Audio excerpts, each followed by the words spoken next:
My family laughed at my business idea. Now they want me to hire them. I used to be the family joke, not in the affectionate, teasing way siblings or cousins rib each other at holiday dinners, not in the way parents might chuckle at their child's naive ambitions before offering gentle encouragement. No, I was the joke, the cautionary tale, the one everyone pointed to when they needed to feel better about their own lives. Whenever I walked into a room, I could feel it. The unspoken amusement, the smirks passed between relatives, the barely concealed eye rolls whenever I talked about my dreams. I had learned early on that in my family success was only measured in one way, a respectable, stable career. Doctor, lawyer, engineer, accountant. Something with a title, something with prestige, something that made for an impressive introduction at family gatherings. And I wanted to start a business. Not a corporate firm, not a franchise with immediate brand recognition, not something they could nod approvingly at and say, well, at least it's practical. No, I wanted to build something mine. The moment I announced my plans, the laughter started. At first, it was mocking amusement. Oh, how cute.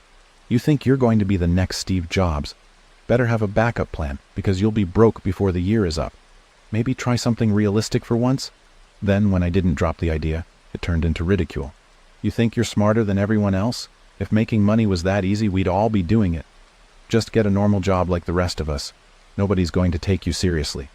Oh, so now you're too good for a real career? But the worst part wasn't the words. It was the lack of belief. They didn't just think I would fail. They wanted me to fail. They needed me to crash and burn because it would confirm what they already believed, that I was foolish, that I wasn't capable, that they had been right all along. So when I started building my business, I did it alone. No investors, no financial help, no connections, just me. And it was hell. They never saw the nights I worked until sunrise, my eyes burning as I pored over spreadsheets, contracts, and endless trial and error attempts to make something, anything work. They didn't hear the desperation in my voice when I made cold calls, pitching my services to people who barely gave me the time of day. They weren't there when I counted coins at the grocery store, picking the cheapest meals I could find, because every extra dollar needed to go back into the business. They didn't see the first failed attempt, or the second, or the third. And they definitely weren't there when I hit rock bottom, when I sat in my tiny, barely furnished apartment, staring at my bank account, wondering if I had made the biggest mistake of my life. But here's the thing about failure. It doesn't define you unless you let it, and I wasn't about to let it define me. So, I adapted. I studied harder than I ever had before, diving into every resource I could get my hands on. I learned about marketing, sales strategies, consumer psychology, every single element that made a business thrive. I took risks, pivoted when things didn't work, refused to quit. And eventually, I didn't just survive. I won. The business took off. The money started flowing, not in trickles but in waves. Clients came knocking, partnerships formed, my brand became recognized. I bought a real office, hired employees, expanded, and while my family still wasn't paying attention, the rest of the world was. Then one day, everything changed. Because suddenly they noticed. It started subtly. A congratulatory text here. A random check-in there. Saw your company in the news. Wow, you're really doing well, huh? So proud of you. Always knew you had it in you. That one made me laugh. Always knew. Where had that confidence been when they were tearing me apart for even trying? But I didn't respond. I didn't need to. I already knew where this was going. And sure enough, the real messages started rolling in. Hey, so, my job isn't really working out. You wouldn't happen to be hiring, would you? Could use some extra cash. Any chance you need an assistant? Just until I find something else, of course. Keeping success in the family, right? Wouldn't want to leave us behind. Leave them behind. I had spent years being mocked, dismissed, rejected. They had never supported me, never lifted a finger to help, never even believed in me. And now, when I had something they wanted, they expected me to hand it over. I had a choice. I could take the high road, pretend the past didn't matter, be the better person and let them in, give them the jobs they never earned, the success they had never contributed to. Or I could make them understand exactly what it felt like to be laughed at, to be brushed aside, to be denied. I could let them feel what it was like to be worthless in someone else's eyes. And oh, did I have a plan? The next family gathering was different. For once, I was the topic of conversation. I sat at the head of the table sipping my drink, watching as my relatives threw out empty praises, pretending like they had always believed in me. "We always knew you had potential. Look at you making a name for yourself. I bet your company has tons of openings, right?" I let them talk. Let them build up their expectations, their assumptions. Then I smiled. "Actually, we are hiring," I said, setting my glass down. "But we have really high standards. Only the best of the best make it through the hiring process, da." My mother beamed. "Oh, that's wonderful. Your cousin Mark could really use a job right now." I held up a hand. "Of course. But we only consider applicants with real qualifications, resumes, experience. You understand?" The room went silent. My father cleared his throat. "Well, it's not like we're strangers, right?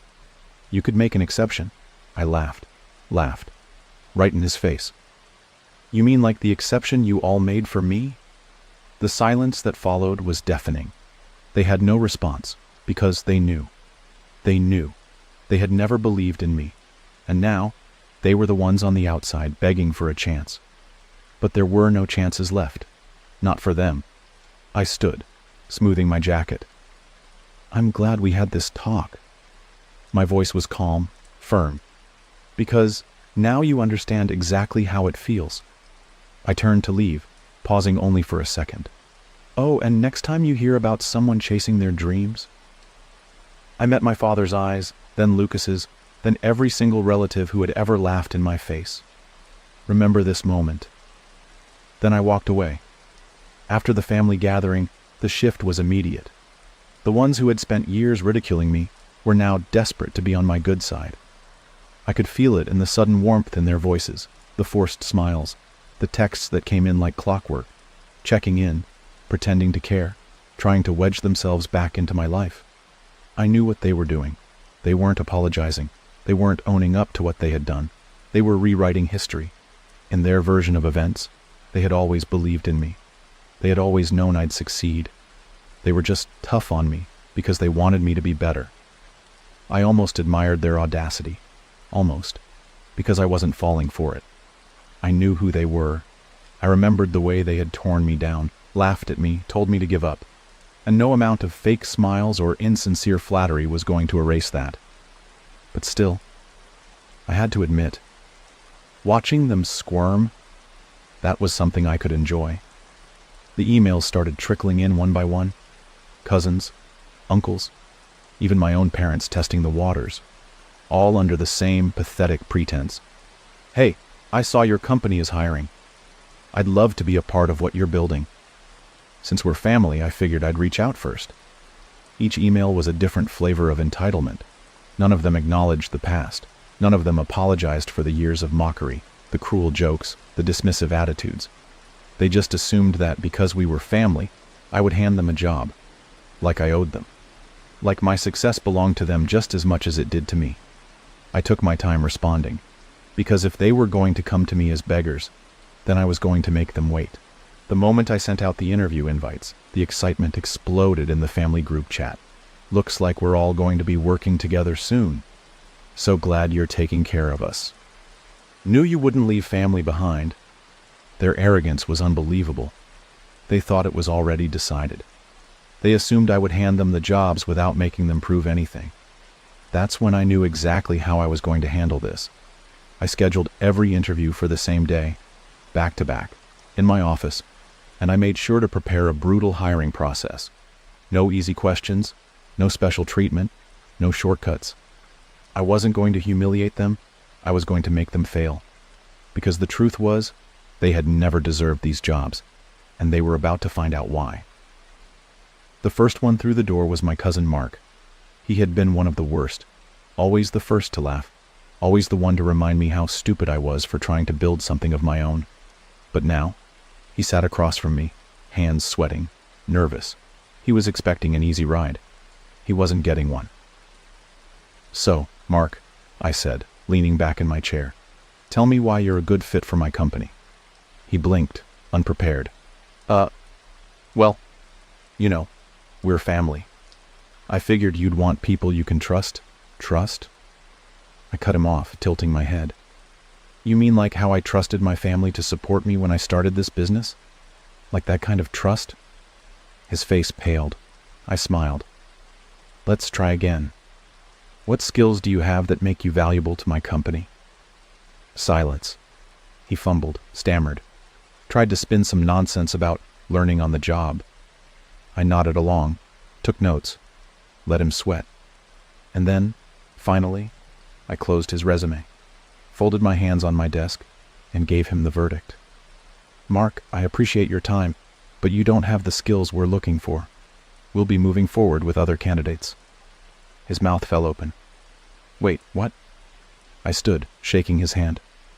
Thanks for coming in. His face burned with embarrassment, but he had no choice but to leave. One down. The next one, my uncle. Same process. Failure. Then, another cousin. Incompetent. Then, my own mother. She walked in looking confident, smug even, like she had already won. I raised a brow. Why do you want to work here? She gave me a sweet smile. Oh, honey, I don't want to work, but I figured you could put me on payroll anyway. You know, keep things in the family. I actually laughed, a real full-bodied laugh. Her smile faltered. What's funny? I wiped a tear from my eye, sighing. Oh, Mom, that's not how business works. But I only hire people who earn their place here. If you're not here to work, you don't belong here. The shock on her face was delicious. You can't be serious, she sputtered. I stood, extending my hand. Thanks for coming in. Her lips parted in disbelief. You're turning me down? I grinned. Just like you turned me down when I needed you. She left in silence, and one by one, they all followed. Rejected, dismissed, denied. By the time the last interview was over, my inbox was flooded with messages. You're being unreasonable. We're your family. You think you're too good for us now? And my favorite, you'll regret this. I leaned back in my chair, exhaling slowly. Regret? No, I had no regrets. I had built this success on my own, and I would never let them take it from me. They had laughed at me. Now I was laughing last, and damn did it feel good. The fallout came faster than I expected.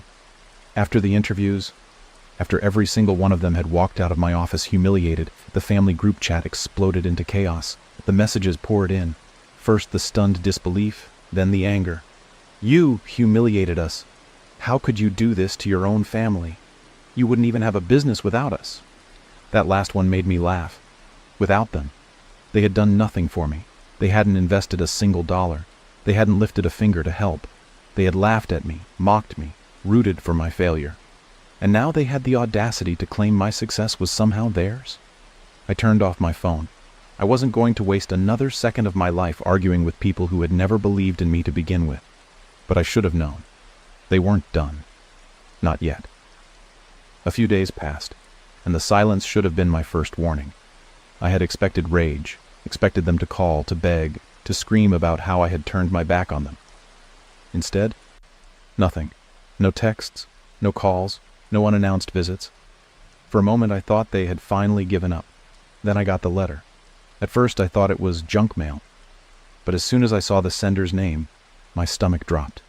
It was from a lawyer, and the moment I read the contents, a slow, seething rage built in my chest. Because my family, the people who had mocked me, dismissed me, then tried to leech off me, had the nerve to sue me. The claim? You owe us. They had actually put it in writing. The lawsuit argued that because I had built my business while living at home, during those first struggling years when I was scraping together every cent I had, they were entitled to a cut of my company, a cut of my success, because according to them, my achievements were built on the foundation of family support. Support? I had worked 3 jobs to afford rent when I was still living under their roof. I had eaten canned soup for weeks at a time while they mocked me at the dinner table. And now, they wanted to rewrite history? I clenched my jaw, gripping the letter so tightly my hands shook. They weren't just leeches. They were parasites. But if they thought they could steal from me, they had just made the biggest mistake of their lives. Because I was going to destroy them. I didn't call them. I didn't text. I didn't give them the satisfaction of knowing I was even angry. Instead, I called my own lawyer, a damn good one. And while he prepared my defense, I did something even better. I made sure everyone knew exactly what kind of people they were. I went on every business podcast I could. I told my story. I didn't name names. I didn't have to. But I talked about what it was like to be doubted. What it was like to have your own family laugh at you, root for your failure, then come crawling back the moment you became successful. The story went viral. People ate it up. And suddenly, my inbox was flooded with messages, not from my family, but from people around the world who had been through the same damn thing. Thousands of entrepreneurs, dreamers, people who had once been the underdog, all reaching out to say the same thing. I know exactly how you feel. They only love you when you succeed. Thank you for telling the truth. And as my business thrived from the exposure, as my platform grew bigger than ever, my family's lawsuit collapsed. Because as it turned out, they had no case. My lawyers shredded their claim to pieces, and the judge laughed them out of the courtroom, just like they had once laughed at me. The last time I saw them, it wasn't dramatic. No screaming match, no confrontation. Just a quiet realization that we were nothing to each other anymore. I was at a cafe picking up coffee when I saw my mother and father sitting at a small table near the window. They looked different, smaller, weaker, lost. They saw me, and they didn't come rushing over. They didn't smile. They didn't pretend we were still a family, because they knew.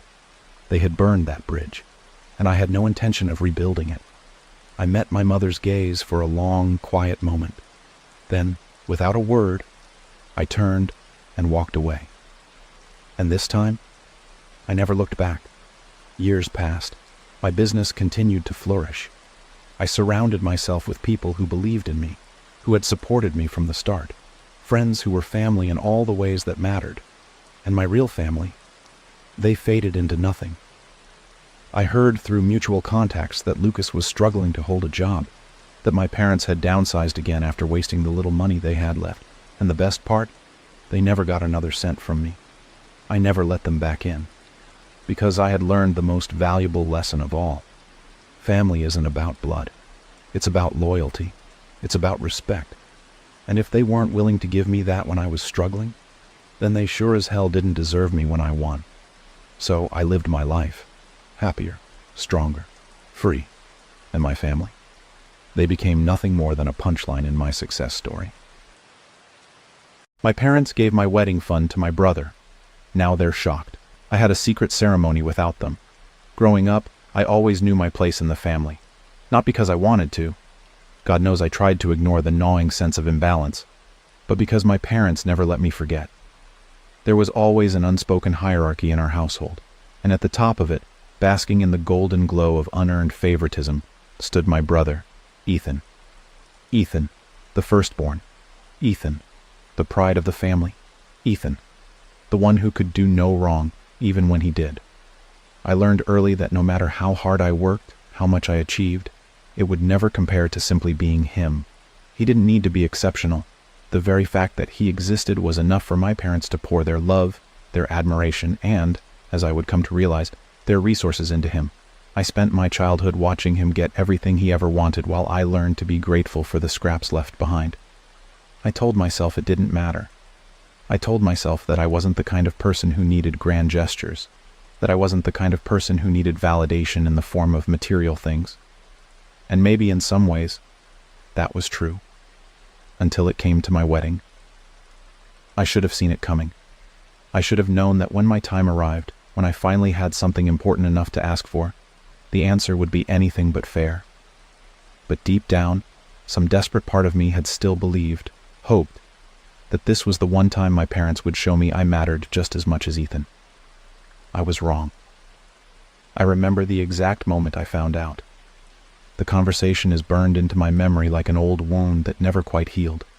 My mother, sitting at the kitchen table, her expression one of carefully crafted disappointment, as if my very request was a burden she was being forced to endure. My father, standing with his arms crossed, nodding along with everything she said. And then the words that shattered whatever remaining illusion I had that I was an equal part of this family. Oh, sweetheart, we gave the wedding fund to Ethan, just like that. So simple, so casual. as if they hadn't just stolen something from me and handed it to him. I remember how my throat tightened, how my fingers curled into my palms beneath the table. I remember how I blinked, not understanding at first, because surely they weren't saying what I thought they were saying. What? My voice was barely above a whisper, yet it carried the full weight of my disbelief. We gave it to Ethan, my mother repeated, her tone exasperated, as if she couldn't understand why I wasn't immediately accepting this as reasonable. He and Emily needed it, you know. A wedding is expensive, and he's the firstborn. It's only natural that we help him first. First. Not only. First. As if they had ever intended to help me at all. I looked at my father, hoping, praying for some sign of regret, some flicker of acknowledgement that what they had done was unfair. But there was nothing. Just the same unwavering acceptance that Ethan's needs would always come before mine. I thought that money was for both of us, I said, trying to keep my voice steady. That's what you always told me, that you were saving for both our weddings. Well, we assumed you'd understand, my father said, shrugging. You've always been more independent. You don't need the big wedding, do you? You've never been the type to be fussy about these things. As if my feelings, my dream, were irrelevant. As if the fact that I had been less demanding meant I didn't deserve the same care. And Ethan does? I couldn't help the bitterness that seeped into my voice. My mother frowned, as if my reaction was unreasonable. Well, of course. You know how much pressure he's under. He's the eldest, and people expect a lot from him. A simple wedding wouldn't have been enough. We had to do what was best for the family. The family. That was it, wasn't it? I wasn't part of that inner circle. Not really. Not in the way Ethan was. And just like that, every quiet injustice, every overlooked moment, every time I had swallowed my disappointment for the sake of keeping the peace came rushing back in a tidal wave of cold, brutal clarity. They had never planned on giving me that money, because to them, my happiness had never been worth the cost. I didn't beg, I didn't cry. I simply walked away, my decision already forming in my mind with a clarity I had never known before. If they thought I would accept this, that I would sit there and let them tell me that I didn't deserve what Ethan was handed on a silver platter, they were wrong. I would get married. I would have the beautiful wedding I had always dreamed of. But they wouldn't be there. They had made their choice. Now, I was making mine. Planning a secret wedding wasn't easy, but it was liberating. I didn't have to cater to their expectations, didn't have to invite distant relatives I barely knew just to keep up appearances. Every choice was mine, every decision made with the people who actually cared about me. My best friends, my fiancé's family, who had welcomed me with more love in a few short years than my own parents had in a lifetime, stood by my side as I planned a ceremony that was small but perfect. I walked down the aisle in a dress I chose without my mother's disapproving sighs or unsolicited opinions. I said my vows with people who wanted to be there, who didn't see me as an obligation or an afterthought. And when it was over, when the rings were on our fingers and the first dance had ended, I felt something I had never felt before. Peace. No lingering bitterness, no desperate need for validation. Just the quiet satisfaction of knowing I had chosen myself. The news of my wedding didn't take long to reach my parents. The first call came from my mother, her voice shrill with disbelief. "How could you do this to us?" she demanded. "How could you get married and not even tell us?" I let her words hang in the air, tasting them. How could I do this to them? I wanted to laugh at the irony. "I thought you'd understand," I said simply, echoing their own words back to them. There was silence on the other end. I think they finally realized. They had lost the privilege of being part of my happiness, and it was entirely their own doing. But that was only the beginning. Because as the days passed, and the dust settled, another truth emerged. One that would reveal the real reason why Ethan had always been their favorite, and the betrayal ran so much deeper than I had ever imagined. The silence that followed my mother's stunned gasp was thick, heavy with the weight of years of unspoken truths. I could almost hear the gears turning in her mind, the frantic search for a response that would somehow make me feel guilty, make me regret the choice I had made. But for once, the power had shifted. For once, I was the one who had caught her off guard. "You thought I'd understand?" she finally repeated, her voice a strange mix of disbelief and barely concealed anger. Yes, I said simply. I wasn't going to explain myself. I wasn't going to justify my choices or give her the satisfaction of an argument. I had spent my entire life trying to earn a love that was never meant for me. And I was done. This is different, she insisted, her voice rising. We're your parents. We had a right to be there. This wasn't just about money. This was about family. That word again. Family. It had never meant the same thing to me as it had to them. Family to my parents had always been synonymous with duty, a one-sided duty where I was expected to accept and understand while Ethan was given everything without ever having to ask. But I wasn't playing that game anymore. I made my choice, I said, my tone unyielding, just like you made yours. We didn't choose anything, she snapped, her carefully controlled mask cracking. We did what was right. Ethan always needs, doesn't he? I cut in sharply. The words were out before I could stop them, raw and burning with the weight of decades of resentment. He needed more attention. He needed more praise. He needed my wedding fund, because God forbid he ever be denied something, right? Meanwhile, I was just supposed to sit there and understand, like I always have. But not this time. I got married, and I didn't invite you. And you want to know why? Because you didn't deserve to be there. There it was. The truth laid bare, ugly and unfiltered. A strangled noise escaped my mother's throat. That's not fair, she whispered, as if she were the victim. I almost laughed. Fair? I repeated. You want to talk about fair? My father, who had been silent until now, suddenly cleared his throat. His voice, gruff and even, was the same tone he had always used to shut down my arguments before they began. Enough, he said. You're being dramatic. We're your parents. We deserve respect. Respect is earned, I replied coldly. And you lost mine a long time ago. Another long, suffocating silence. Then my mother tried again, her voice softer now, coated in that sickly sweet manipulation she had perfected over the years. We love you, she said. We just didn't think you'd react this way. You're our daughter. We never meant to hurt you. A younger version of me might have crumbled. A younger me might have clung to those words like a lifeline, desperate to believe them. But I wasn't that girl anymore. Whether you meant to or not doesn't change what you did, I said, and it doesn't change the fact that I'm finally done waiting for you to love me the way you love Ethan. A sharp intake of breath. My mother started to say something else, but I didn't hear it. I hung up. But that wasn't the end, not even close. Because the next day, Ethan called. I stared at his name flashing on my phone screen, my stomach twisting into something sharp and knotted. He had never called me before. Not for anything that wasn't about him. I debated ignoring it. I should have. But curiosity got the better of me. What do you want? I answered, skipping any pretense of politeness. Wow, Ethan chuckled. But there was an edge to it. No hello? No congratulations on your wedding, little sister? You don't get to say that to me, I said flatly. Not after what you did. He let out a dramatic sigh. You're still mad about the money? You really need to let that go. You've always been so... Selfish? I interrupted. Is that what you were going to say? Because I think we both know there's only one selfish person in this family, and it sure as hell isn't me. Ethan scoffed. Look, I get that you're upset, but you're blowing this way out of proportion. Mom and Dad didn't have bad intentions. They gave my wedding fund to you, Ethan, and you took it without question. Did you even once think about how that would affect me? Silence. Ethan had no immediate comeback, no dismissive joke, no arrogant little quip. And that's when it hit me. You knew, I accused.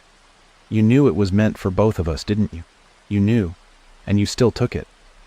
So, what if I did? His voice had a hard edge now, defensive. It's not like you needed it. You didn't even have a big wedding. You clearly got along just fine without it. My blood turned to ice. That's not the point, Ethan. Oh, come on, he scoffed. Why are you making such a big deal out of this? Do you want Mom and Dad to feel bad? Do you want them to suffer? Because that's what you're doing. You're making them feel like terrible parents, all over something that's already done. You had your little wedding, you're happy, right? So why do you have to keep punishing them? I could barely breathe through the sheer audacity of his words. Punishing them? I repeated, my voice dangerously calm. You think I'm punishing them? I spent my entire life being second place to you. I spent years pretending it didn't hurt, pretending it didn't matter. And the one time that it was supposed to be my turn, they still chose you over me. But sure, Ethan, let's talk about who's punishing who. His silence was answer enough. And then, in a moment of perfect clarity, I knew something else. Tell me the truth, I said, my voice dropping to a whisper. Why do they favor you so much? What is it they're not telling me? Another silence, but this one was different. This one stretched too long. And then Ethan hesitated. You don't want to know, he said finally. His voice wasn't mocking anymore. It was serious, almost guilty. And just like that, I knew. Whatever the real reason was, it was so much worse than I had ever imagined. Ethan's hesitation was a crack in the foundation of my understanding, a sliver of doubt that made my stomach churn. He had never hesitated before, not when it came to being the center of our parents' world, not when he took what was meant to be mine, and certainly not when he dismissed my feelings as if they were a minor inconvenience. But now? Now his silence was thick, suffocating, telling. Ethan, I said slowly, my voice barely above a whisper. What aren't you saying? There was a long pause on the other end of the line. I could almost feel him debating, weighing the risks of telling me whatever it was that had suddenly stolen his confidence. And that only made me more certain. This wasn't just about favoritism. This was bigger. You don't want to know, he finally said again. But this time his voice wasn't condescending. It was low, cautious. Just let it go. No, I snapped. You don't get to say that, not after everything. Tell me the truth, Ethan. Another pause, and then, in a voice I barely recognized, he muttered, I'm not Dad's kid. The world stopped. What? My voice was so quiet I barely recognized it myself. I'm not his kid, Ethan repeated, this time stronger, sharper. Mom was already pregnant with me when they got married. Dad knew, but he still married her. She begged him not to treat me differently, but he never really forgave her for it. So, she overcompensated, spoiled me, made sure I was always the favorite, did everything she could to make sure I never felt unwanted.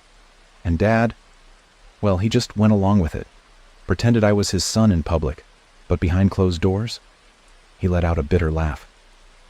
You were always his real kid, his blood, and I was just the reminder that Mom cheated before they even said, I do. A ringing filled my ears. The walls of the room seemed to close in. You're lying, I whispered. Why the hell would I lie about this? Ethan shot back. I didn't have an answer, because I knew he wasn't lying. Somewhere deep down I had always known there was something more to the way our parents treated us. Something unspoken, something wrong. And now, I finally understood. I had never been less loved. I had never been an afterthought. I had been a weapon, a walking, breathing punishment to my mother, a living reminder to my father that he had married a woman carrying another man's child. And Ethan? Ethan had been protected, shielded, worshipped, all to make up for a sin that wasn't even his to bear. Why didn't you tell me? I finally managed, my throat so tight it felt like it might collapse. Because it wasn't your problem, Ethan muttered. You think I liked being the golden child? You think I liked knowing that the only reason Mom bent over backward for me was because she was scared? I never asked for that. And I sure as hell wasn't going to tell you because I knew you'd do exactly this. Dig into it, let it eat you alive. And for what? It doesn't change anything. It changes everything, I breathed. Because I wasn't the problem. I had spent my entire life believing that I just wasn't enough. That if I had been better, if I had been more, maybe my parents would have loved me the way they loved Ethan. But the truth was, it had never been about me. It had been about them. Their guilt, their resentment, their endless cycle of trying to right a wrong that couldn't be undone. And I had paid the price for it. What the hell do you want me to say? Ethan asked, exasperated. You wanted the truth, I gave it to you. Now what? I didn't know. For so long, my anger had been the only thing keeping me upright, The injustice, the betrayal, it had all been fuel. But now I felt empty, like a storm that had passed, leaving nothing but wreckage in its wake. I swallowed hard. "I need to go," I said. "Yeah," Ethan muttered. "Figured." I hung up, and then I sat in my silent apartment, staring at the wall as the truth settled over me like a suffocating weight. I didn't call my parents. I didn't need to. I knew now that there was nothing left to say. No explanation they could give that would make this right. For so long I had believed that if I just tried harder, they would love me the way I deserved to be loved. But I wasn't a child anymore. I wasn't looking for scraps of affection. I was done. So I did the only thing that made sense. I wrote a letter. It wasn't long, but it was final. "Mom, Dad, I know the truth now. About Ethan. About why you treated me the way you did. And I want you to know that I'm not angry anymore. I'm just done. You made your choice a long time ago. You decided that keeping your secrets was more important than treating me like your child. You decided that my love was something you could take for granted, that I would always understand. But I don't, and I never will. I got married without you because I wanted to, because I finally realized that I don't need your approval, your presence, or your conditional love to be happy. I hope you enjoy the life you built, because I won't be part of it anymore. Your daughter, not that it ever seemed to matter. I didn't wait for a response. I changed my number. I blocked them on social media. I erased them. Not the kind of freedom that comes from rebellion, not the temporary satisfaction of cutting someone off in anger, but real, genuine freedom. The kind that came from knowing that I didn't owe them anything anymore. I had built a life for myself.